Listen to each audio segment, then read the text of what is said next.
Hello everyone, আসসালামু আলাইকুম। Welcome to my exam preparation study blog. আমাদের স্কুলে টেস্ট পরীক্ষা 20 তারিখে, পরীক্ষার রুটিনও প্রকাশ করেছে। প্রথম এক্সাম ম্যাথ, আর হাতে একদম সময় নেই। ম্যাথের আমার বেশ কয়েকটা চ্যাপ্টার রিভিশন করতে হবে। এই ভিডিওটাতে তোমরা দেখবে আমি কিভাবে টেস্ট এক্সামের প্রিপারেশন নিই, বিশেষ করে ম্যাথ সাবজেক্টের।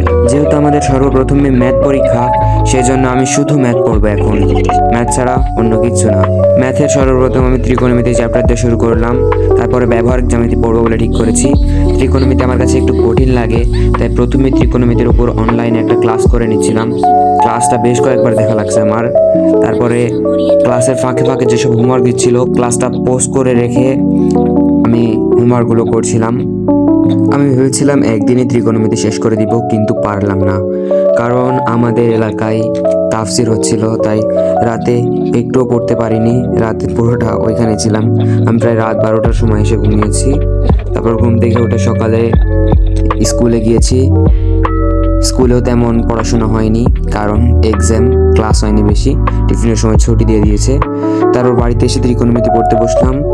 বেশ কয়েকটা অঙ্ক পারছি না, সেসব মার্ক করে রেখেছি। তারপর একটা ক্লাস দেখে ওগুলো সলভ করে নিলাম। তারপরে একবারে রাতে পড়তে বসেছি। রাতের বেলা ব্যবহারিক জ্যামিতি পড়া শুরু করেছি। জ্যামিতিগুলো করছিলাম একে একে ক্লাস দেখে দেখে।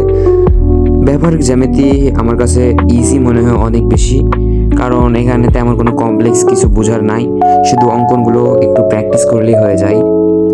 আমি তো ভেবেছি পরিসংখ্যান থেকে 2টা সিকিউ লিখবো। বীজগাণিতিক রাশি চ্যাপ্টারটা আমার একদম পড়া হয়নি, সেজন্য এখান থেকে লেখার কোনো প্ল্যান নাই। সেট ফাংশন ভালো পারি, সেট ফাংশন থেকে একটা লিখবো। 3টা হলো, আর 2টা লিখতে হবে। একটা বৃত্ত চ্যাপ্টার থেকে সম্পাদ্য লিখবো বা উপপাদ্য যাই বলো। আর ত্রিকোণমিতি আর পরিমিতির মধ্যে আমার কাছে পরিমিতি বেশি সহজ মনে হয়। ত্রিকোণমিতিটা আমি ব্যাকআপের জন্য পড়েছি, আর আমি মেন টার্গেট পরিমিতি থেকে একটা করার চেষ্টা করব। এই তো এইভাবে আমি চিন্তা করেছি। টেস্ট পরীক্ষায় মোটামুটি প্লাস আসবে বলে আশা করছি, আর এমসিকিউতে একটু দুর্বল। এমসিকিউ একটু বেশি প্র্যাকটিস করতে হবে, তাহলে আশা করি আশাস্বরূপ ফলাফল পাবো ইনশাল্লাহ।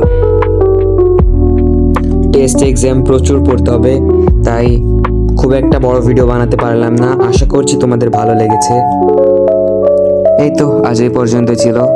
জানি আজকে কোনো স্পেশাল ভিডিও ছিল না, এমনি বলে রাখলাম আমি কিভাবে এক্সামের প্রিপারেশন নিচ্ছি। চাইলে তোমরা আমার মতো করে প্রিপারেশন নিতে পারো। আশা করছি ভালো ফলাফল পাওয়া যাবে। এভাবে প্রতিটা এক্সামের আগে আমি কিভাবে প্রিপারেশন নিচ্ছি তা জানানোর চেষ্টা করব যদি সময় পাই। এরকম ভিডিও পেতে সাবস্ক্রাইব করে রাখো, আর এই ভিডিওটা ভালো লাগলে অবশ্যই লাইক করে বন্ধুদের মাঝে শেয়ার করে দাও। Till then, bye by.